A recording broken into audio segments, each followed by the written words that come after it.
Hello, everyone. This is Todd Herr, co-chair of the Mailcore working group. I'll be facilitating the session today. Alexi is unable to make it due to a work commitment. Um, Looks like we've only got 18 or 19 people showed up so far, so I'm going to wait another minute or so to let everybody trickle in, and then we'll get going.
Okay, well, we're 2 minutes past starting time now. Again, my name is Todd Herr. I'm co-chair of the working group. I'll be facilitating the session today. I don't know if we can blame the early hours here in the US or what, but attendance isn't as heavy as I hoped it would be, but we'll muddle through not just the same. We'll start with the note well, standard slides that everyone sees at every IETF meeting.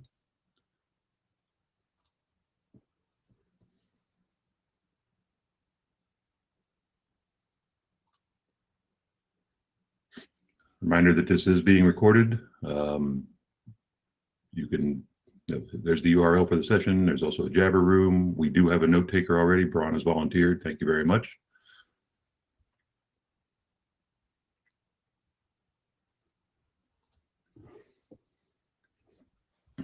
A lot of stuff on the agenda today, but it's mostly just bringing a number of tickets to closure. We'll start with a status update on 5322 BIS, run through, what is it, 8 tickets, talk about potentially having an interim meeting in December, and then a little bit about the applicability statement. Does anyone have any issues with the agenda, any changes they'd like to make, any additions they'd like to make?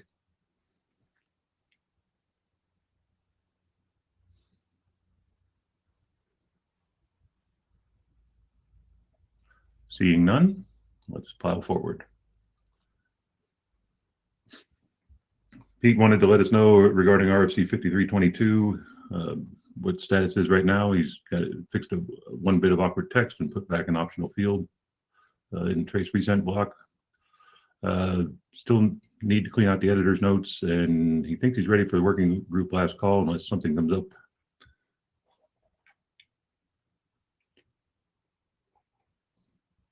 Any questions on the status of 5322?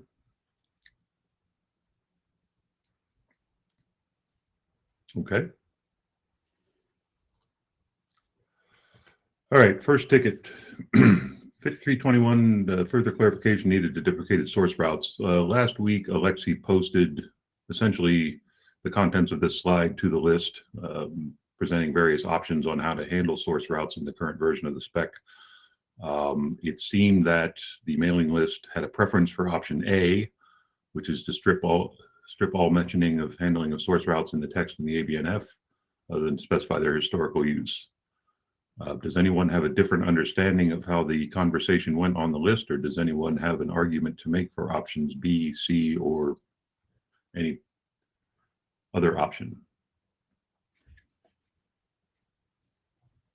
John, go ahead and speak.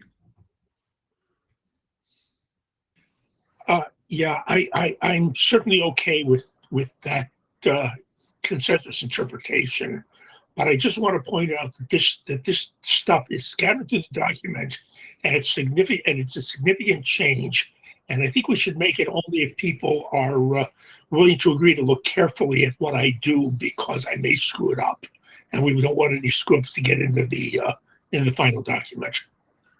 Right. The next, I believe, eight Which or is to say, nine. I'm very reluctant to make significant changes here without a lot of cross-checking. Sure. The next, the next 8 or 9 slides in the deck, I believe, are all of the content that references source routing. So that we'll get the first pass at that cross-check that you're looking for during this meeting today. But certainly there will be a lot more cross-checking going on, I'm sure. Well, hope so. Thank you. Sure.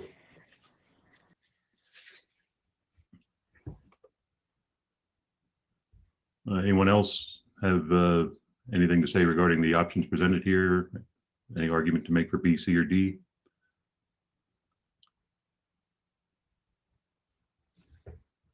Okay. Moving on. As I said during the conversation with John a moment ago, the next several slides are the relevant content within 5321 that addresses source routes, starting with the last sentence in section 2.1 regarding explicit source routing should not be used. The proposal is to change it to must not be used and remove any reference to section 5, since section 5 doesn't discuss source routing. Also, in the 5th paragraph of section 3.3 under mail transactions, the proposal here is to change the should not use source routing to must not use source routing. Does anyone have anything to say regarding these 2 minor changes? Well, minor in terms of number of words, not minor in terms of significance.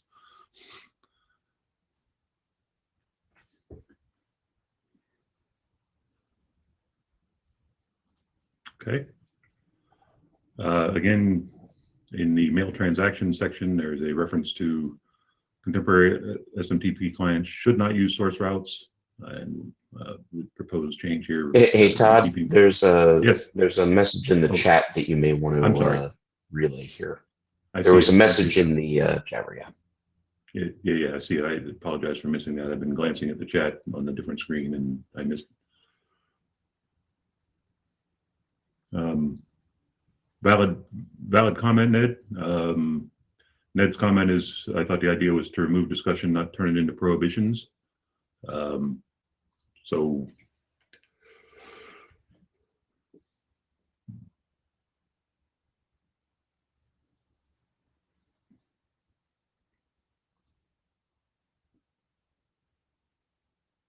I don't know that we're, I mean, option B was to allow source routing in the ABNF, but strengthen existing text. All right, you're right. You're correct. That is option B. Alexi wrote these slides. I didn't. I apologize for the seeming misalignment here. So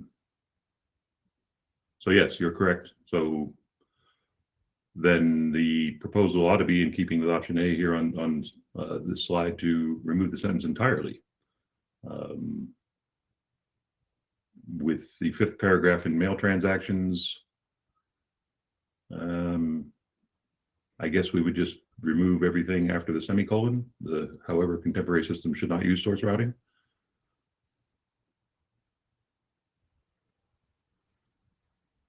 Yeah. Okay. So Ned's comment is just remove the discussion entirely. Does anybody have any disagreement with that? And I wasn't thinking when I was reviewing these slides last night to notice this.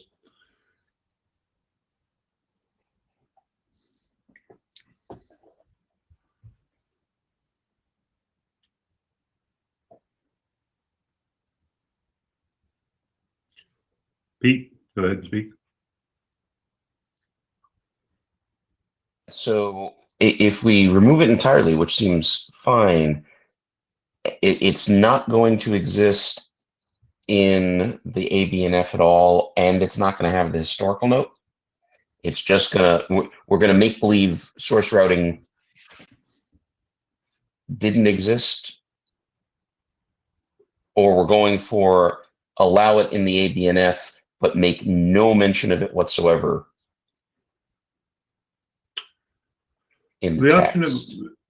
right, the option that was presented by Alexi on the list, and the one that seemed to gain consensus, was that the document should be stripped of all mentioning of handling of source routes in text and ABNF, other than to specify their historical use in RFC 821 and point to RFC 821 for implementations that want to implement them for backward compatibility. So every slide regarding this text, every slide regarding this option that comes afterwards seems to be in support of option B, not option A, despite it's saying it's in support of option A. So let's revisit this slide here with the various options, and it seems like the recollection of everyone from the mailing list is if option A was where people expressed a preference. So yes, in answer to your question, that we would be stripping the info out. Barry? Barry Leba. So in which case there should be text somewhere that says, that has a paragraph that says SMTP originally specified source routing, see here in RFC 821. This is now deprecated, and implementations that need to have backward compatibility with source routing should see that for syntax or whatever, and that's it. And then every place else we're pulling the text, right? That seems to be the proposal on the floor, yes.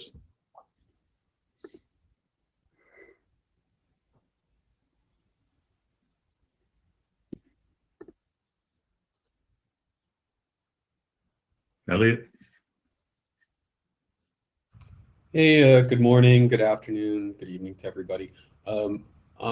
Forgive me for jumping in, but I'd just like to express a preference for the more traditional approach of must not be generated, may be parsed approach, because for the very reason that John put into the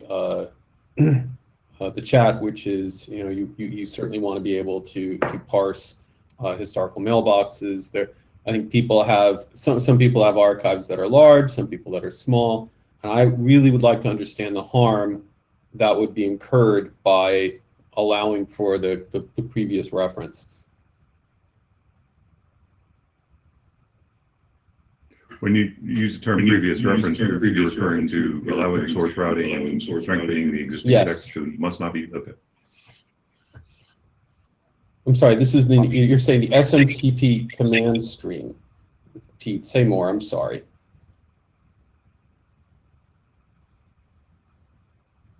Right, the parsers are the parsing of the return route. Unmute button, hold on. So sorry, the parsing of the return route occurs in both the SMTP command stream, and it also can be found sometimes in the what the return path slash what people call the from space header, right? So it can be in all three places. Now, obviously, some of that is in 5322, right, or might be referenced in 5322. But I'm just saying, I don't see the harm in saying if you want to parse it, you can parse it. Just don't generate it.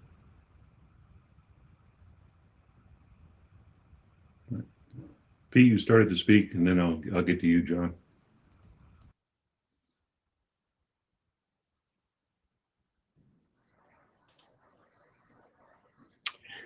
Yeah, I was just gonna try and respond to Elliot.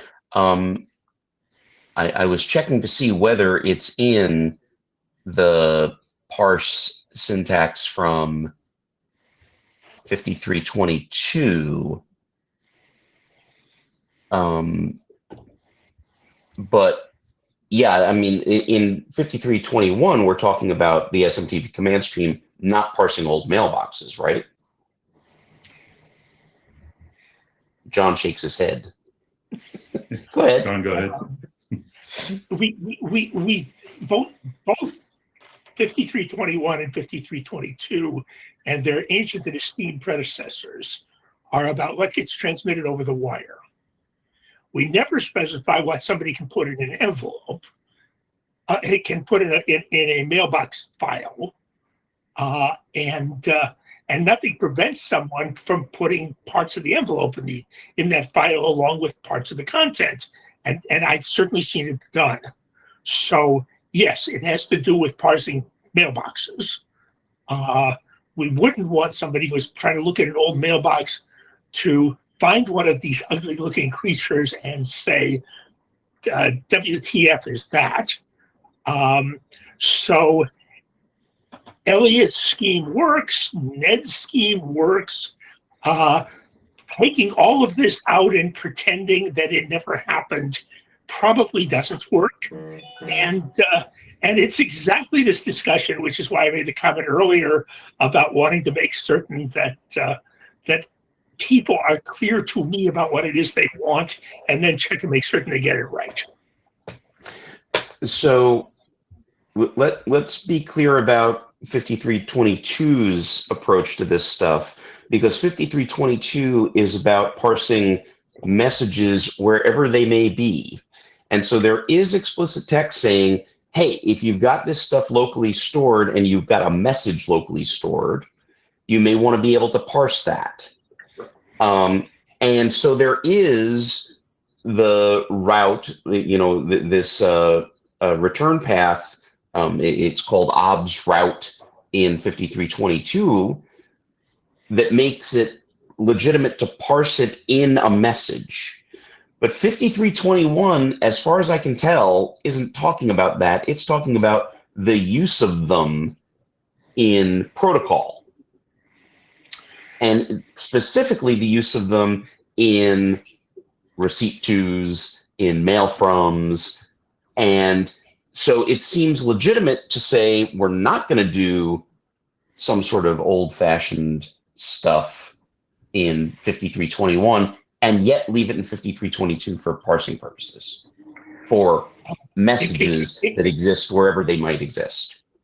Except for one problem, Pete, which is that there is no text in 5322 which says when you're storing this stuff for further use, you are forbidden to put anything there which 5322 doesn't say.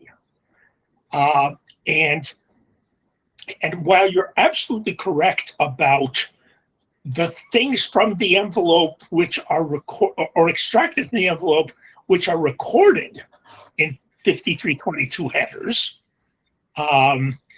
receive fields, return pads, whatever, nowhere do you say, well, if somebody put this stupid thing in the ex-FUFA field, given our history with ex-FUFA, or the ex-FUFA or the ex-FUFA command, given our history with that stuff, that they can't store it in the message store. So there's still an issue there, and it's that issue, won't try to speak for Ned or Elliot, but it's that issue which motivates me to say there ought to be a backward pointer here somewhere, and whether we state that backward pointer by putting into 5321 the thing which 5322 does frequently and 5321 is so far avoided, which is to say must not generate but may do odd things with UC, which is my version of Elliot's proposal, or to take all of it out and say one of these bogus things looks like this, and if you see one, go look at 821, which is my rough interpretation of Ned's proposal. I don't see nearly as much difference between the two as it probably feels like, but that's just me. And since I'm here, I'll mention the latter, which sounds more like choice A to me, seems to be my preference, which is no real mention of source routing in 5321 bis, except for the backward pointer to 821. As editor, I'm completely agnostic. As anything but editor, it's too early in the morning.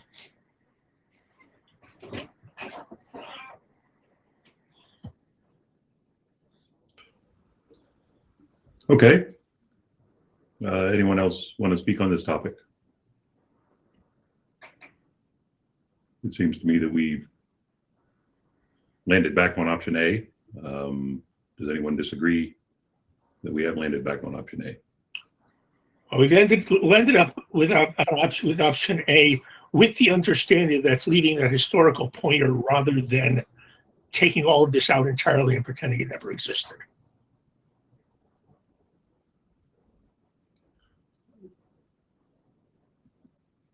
I'm sorry, say that again. Option A, variant 1, is that we take everything which ever referred to these things out of the document and pretend it never happened. Option A, variant 2, is we take all of this out and we put in new text in an appropriate place, which says there used to be these things, and if you encounter them and need to figure out what they are, go look at 821. I don't understand how option A variant 2 differs from the option A that is showing on the screen right now. It says, I'm going to make my usual comment about being unable to read what's on the screen. okay. What's on the screen for option A says that source routing should be stripped of all mentioning of handling of source routing in text and ABNF other than to specify their historical use in RFC 821. And yeah, no, subject to editor's interpretation, the warning that editor may get it wrong. Option A on the slide is what I refer to as variant 2. Okay, and that was the option that seemed to draw consensus on the mailing list. That is not the option supported by the follow-on slides, but we will use the follow-on slides to mention the text that will have to be stripped out, and so. Okay. And I plead with you and Braun to make these notes clear enough that when I look at them, I don't get confused. We will. Again. You can't be any more confused than I right now. So we will. Well, if the notes clearly show the confusion, then if I get confused, I'll come back to the list. Okay. All right. So, okay. Moving on. Now, these slides that address the topic of source routing will be used to reference the sections that need to be stripped in keeping with option A rather than proposing alternative text, which would be in keeping with option B, which we did not agree to.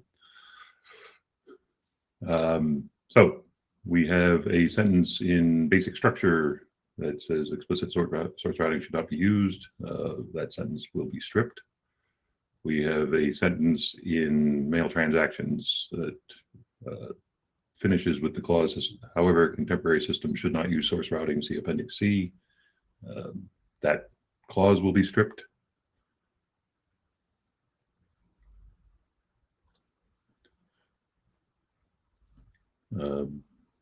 Another section or another paragraph in the mail transactions section. I don't know if the sentence historically the forward path was permitted to contain a source routing list of hosts qualifies as referencing its previous existence, but this is a sentence that will have to be addressed as the editor rolls out a new version.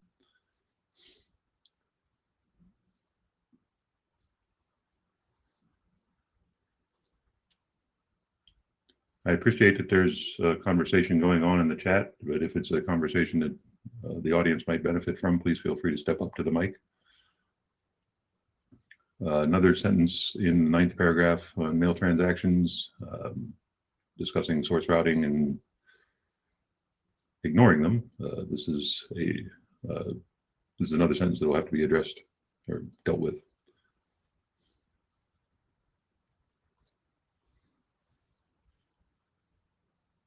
More text on source routing, in fact, an entire section on source routing and relaying.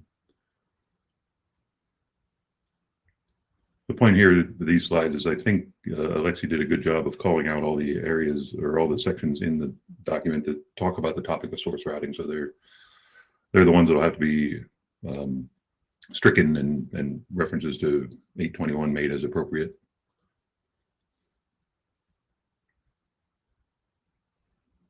More text that talks about source routing in section 4.1.1.3.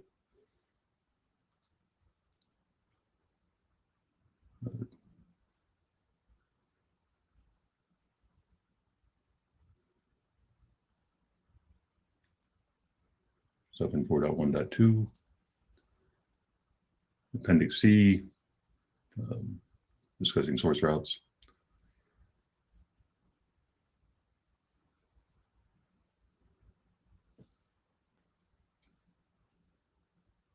Interesting question, Elliot, regarding possible reply to seeing a source route. That's not, I don't know that that's a topic that's been discussed, but Elliot's question in chat is the expectation here is seeing a source route is a 500. That is a topic worthy of discussion, I think, either today or on the list. Well, I would say that it's like any other malformed route. Yes, it's a 500. Well, John? if you don't say anything about it, leave it for people to say, aha, that's a syntax error, then it gets any sort of 500 thing, just as was mentioned. If you decide to say, if you see a source route generate a 5YZ error, then we haven't removed all this text in the document. We specify what to do if you see one. And that's exactly where all this is fuzzy in my mind.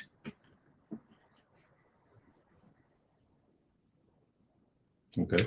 What I started to say in the chat is I think I understand how to write the historical paragraph. And maybe the right way to most efficiently move forward is for me to write it to get it into -06 and then have people start throwing things when they see it. It doesn't correspond with what they think they thought I should have meant.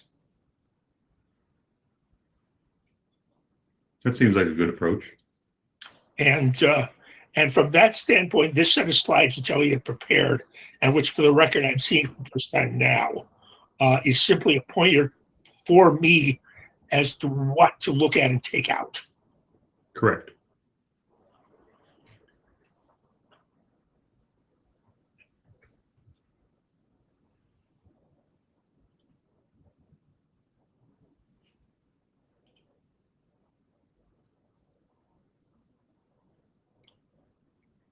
More reference to Appendix C.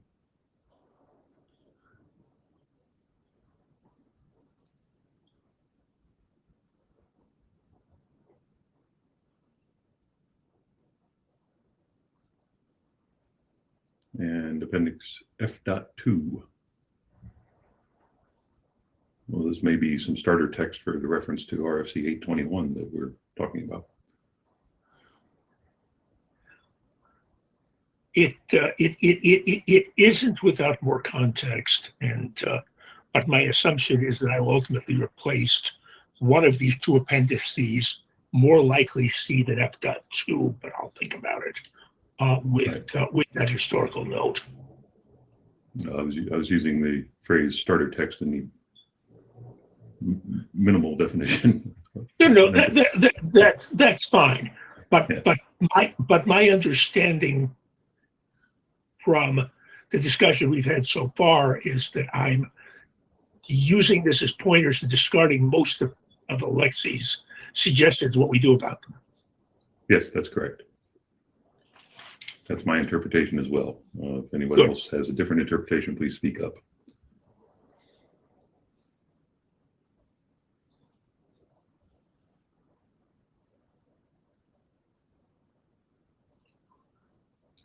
Okay.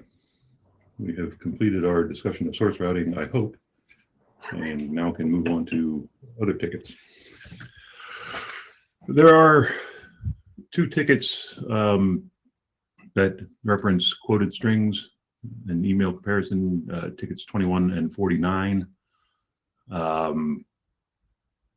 There is a suggestion here to add a bit to the end of the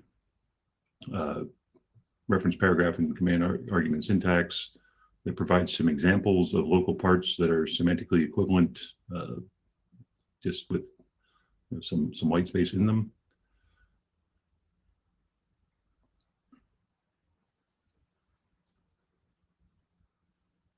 Does anyone have anything to say in support or opposition to the suggested addition of that example text?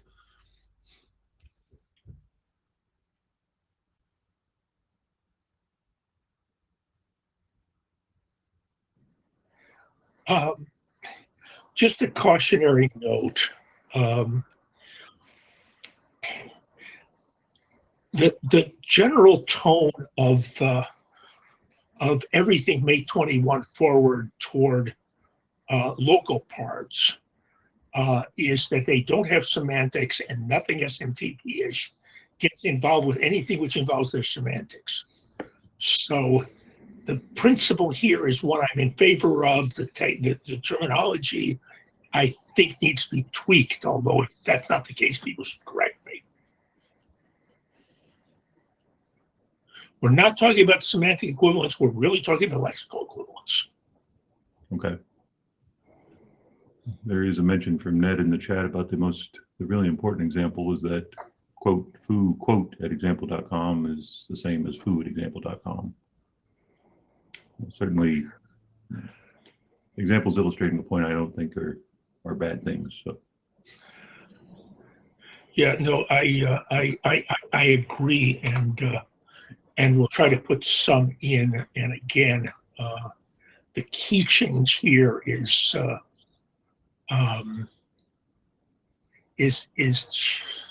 what is now stated as should use minimum quoting possible, and if I had my druthers, we'd say must there too as well. That's a personal editorial comment. Okay.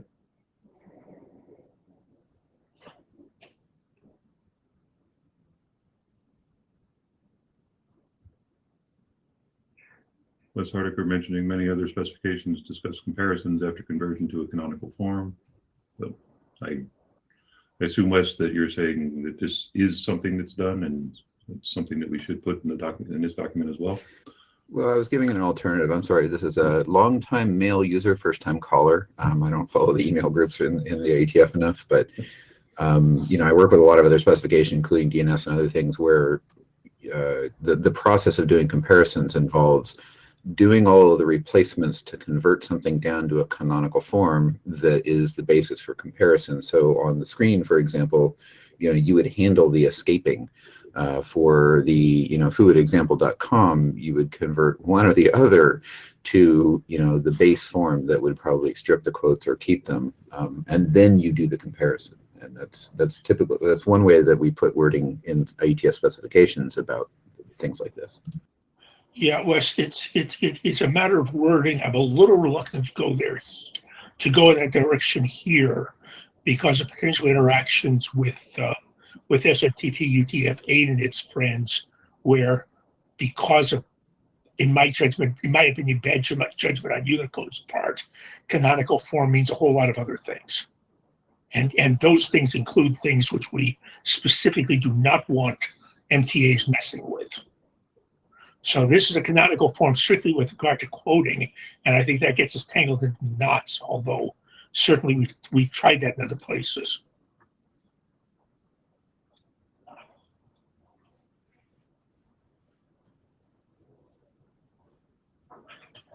Okay.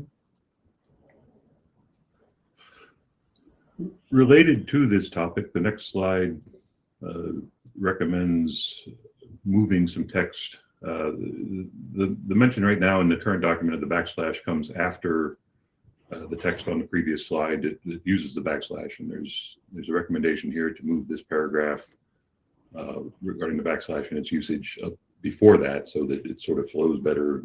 You know, talk about the character before you use its first example, sort of thing. The editor apologizes for not fixing this in 2821. The apology is accepted, I guess. Any other comments on this particular topic?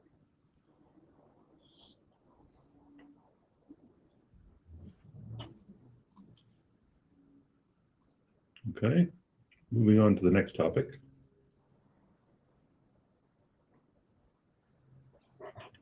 In the abstract is the paragraph shown here, and the highlighted text in that abstract is discussion of mail submission protocol.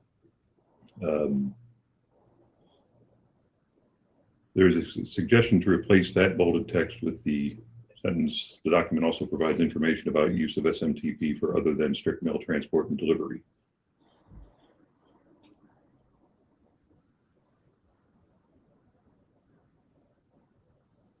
The explanation here is that we were beginning to get us, as I tried to tune the abstract to match the changes we're making in the text and the existence of submission protocols.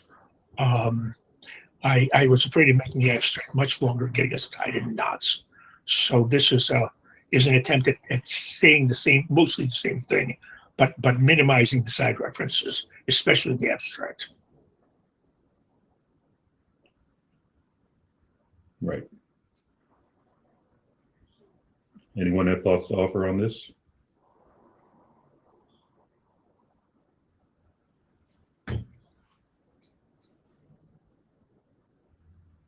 Okay. Moving on. I'm taking silence as approval, Todd. So am I. Good. That or everybody's going off to get another cup of coffee, I'm not sure.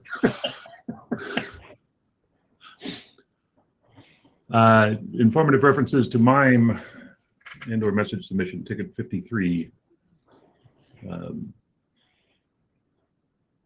The suggestion here is to not mention MIME at all in 5321, perhaps mention it in 5322, or even the hand-wavy other relevant documents and their relationships are discussed in the forthcoming applicability statement.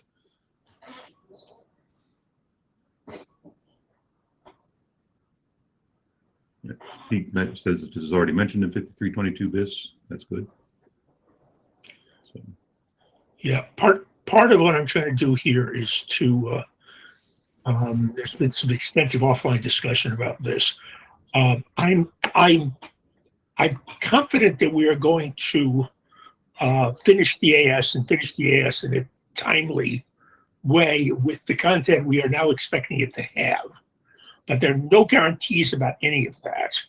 And I want to minimize references in 5321 to the AS, especially references which talk about specifically what's in it. So my goal is to is to reference the AS in 5321, but to make the reference make as few separate references as possible and make them appropriately vague. And this sentence is my candidate for appropriately vague at the moment.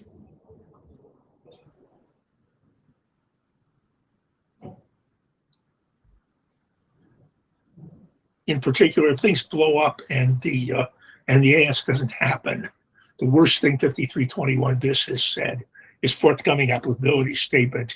It has not committed anything about what has to be there or when. I personally like the phrasing here because, as you said, it is purposefully vague.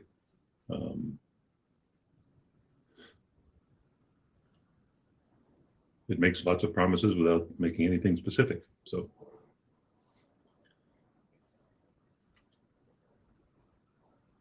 The chat seems to agree. Okay. Moving on. This slide is in regards to the forthcoming applicability statement and which mentions should, as far as compliance with the applicability statement, which of these protocols must be compliant or must be supported and which should be supported. We do note that there is some difference in this proposal here with what's in 6409 because all 5 of these are shoulds, or 4 of these are shoulds in 6409 at the moment.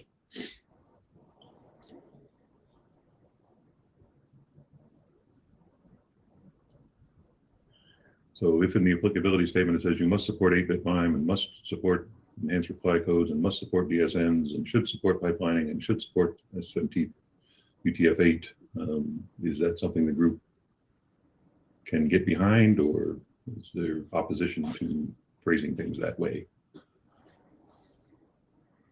I would say get behind, with the understanding that when we start seriously addressing the AS, we're going to review these decisions anyway.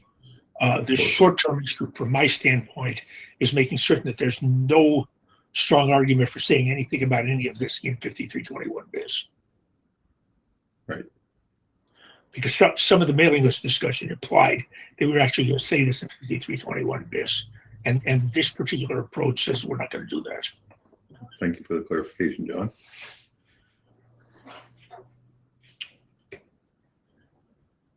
And then I agree for multiple reasons, including the fact that 8-bit MIME is a strict requirement for SMTP UTF-8, which, yeah.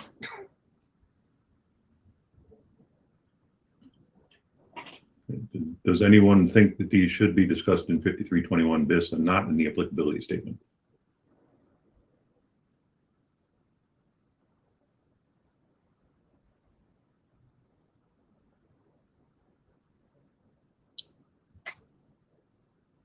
Ned, I see your most recent comment. I think that's, as John was saying earlier, it's something we can better discuss once the applicability statement is written.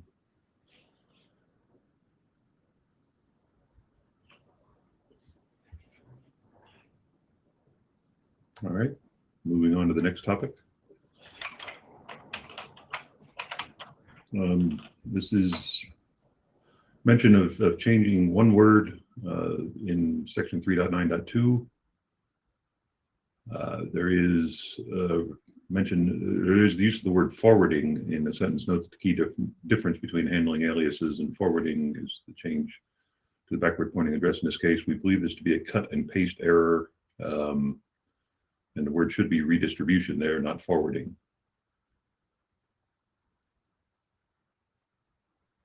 Because earlier mention of how mailing lists operates, it says they operate by redistribution.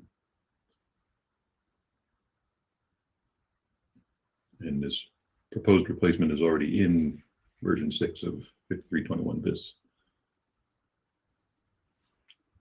Yeah, the stupid editor of 5321 was obviously having a bad day. This is just wrong. Or No. excessively confusing.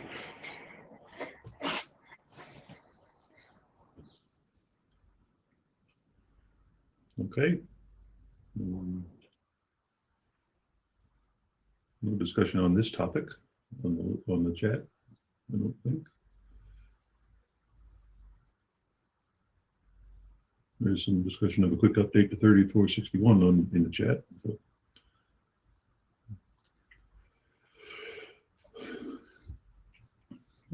The ticket 54, should hop-by-hop authentication or encryption be discussed in 5321?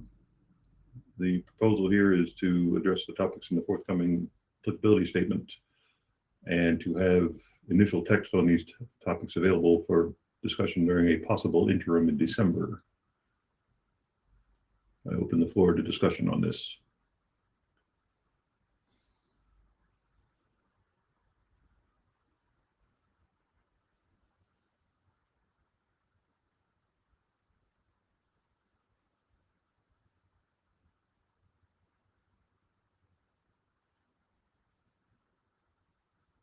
Okay. Seeing no discussion in the chat and nobody in the queue, seems like we will have these topics discussed in the forthcoming applicability statement. Now, regarding a possible interim in December, Alexi wanted to talk about having one perhaps the week of December 6th to 10th, a time zone convenient for East and West Coast. I apologize for the typo.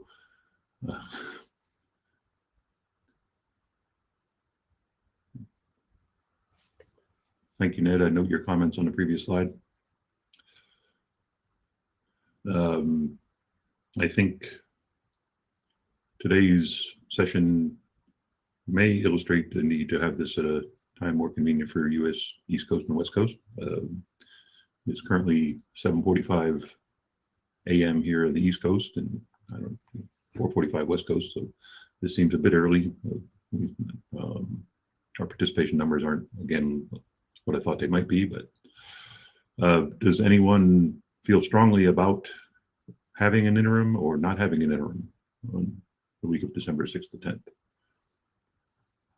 Or let me try this. How many people would show up if there was an interim the week of December 6th to 10th? Yes, Barry. To say I'll show up. Okay. Mr. Levine, you're just joining the queue to say you'll show up and then leaving the queue. Is that what's going on here? Okay. Seems to be support for an interim. Yeah, John, I will show up, and if we can do an interim in December, which is nearly as productive as this call has been so far, we will be moving along very quickly, which is a good thing. Okay. So look for an announcement on the list soon regarding scheduling the interim. I don't see anybody saying. Ron says he won't show up. So, but okay. Cool. And then the last slide, suggested scope for the core applicability statement.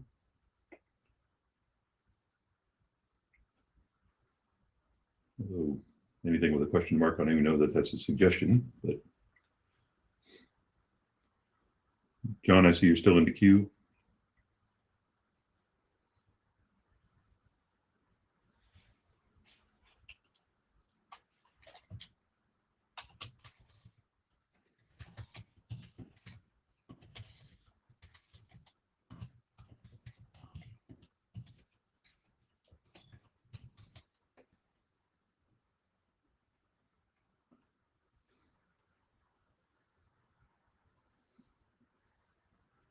We have a comment in the chat that suggested scope looks about right. This is the last slide in the deck, so if anyone else, yes, Barry.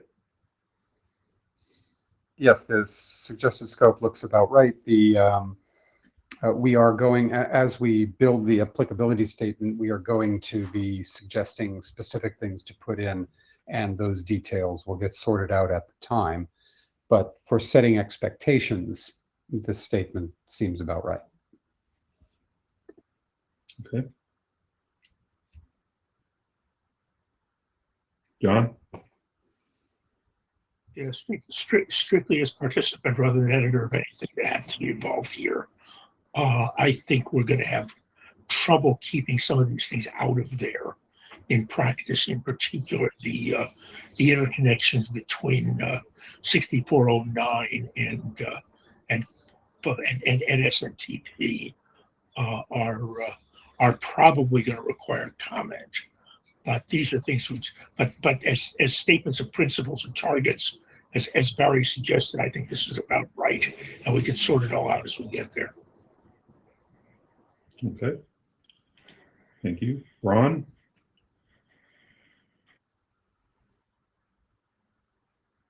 Yeah, hi. It came up at the last IETF, the large files emailing problem. I have not prepared anything for this IETF, but at some point the dispatch outcome last time was that we were going to form a working group for that as well. So that will probably also want to deal with the email applicability statement at some point. It won't be touched directly, but we'll have to be aware of it. What scope are they, or what magnitude are they talking about when they say large files? So basically the large file problem is you've just taken a 30-minute video with your iPhone and you want to send it to someone via email or via any protocol that doesn't have the capability to send all of that yourself.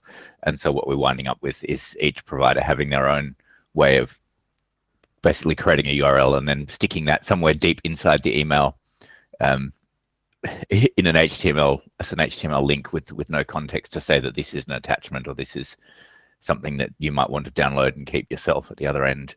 There's something that might want to be virus checked on the way. So the plan is to look at what can be done there.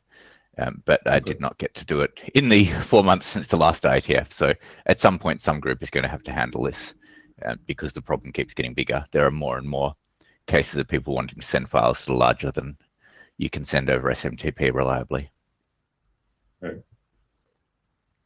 Thank you. John, Levine? Yeah, apropos of that particular comment, we got most of the way to sketching out an improved version of external body, which is an existing MIME thing, to make it slightly more robust. So like it has a checksum and it has a date, so you can virus scan it when you receive the message, and then look at the checksum to make sure it hasn't changed and stuff like that. So I think it actually might, wherever we do MIME updates, that's where it should go. I don't know whether that's 5322 or whether that's something else. Okay.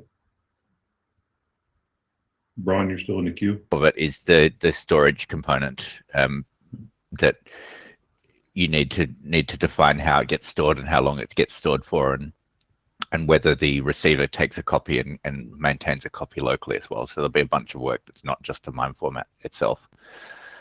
It'll be authentication and transport stuff. Okay.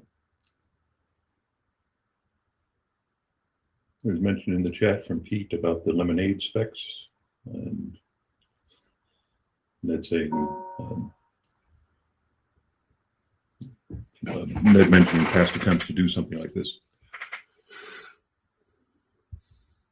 Anyone else want to speak on the applicability statement or any other topic that is within the charter of this working group?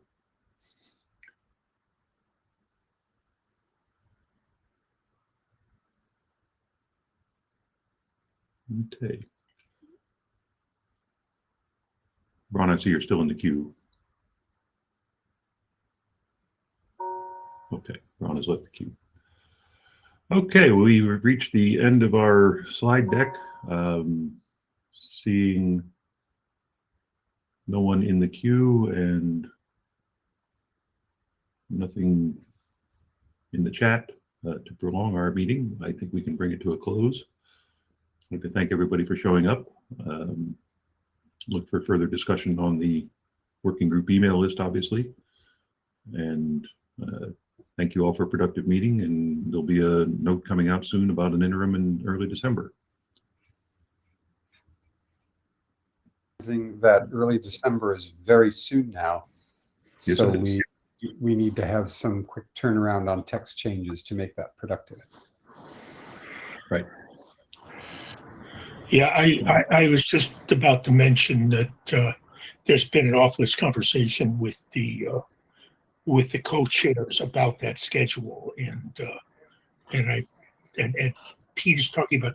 Pete mentioned earlier he's talking about spinning up a 5322 revision soon, and my expectation is that we'll have the next version of 5321 before the end of this month. So that December schedule kind of assumed that.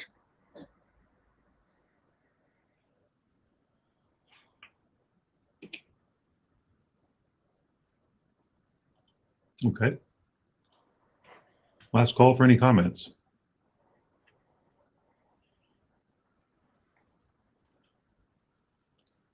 Well, again, thank you all for showing up, and thank you for a productive session today. And you all enjoy the rest of your week.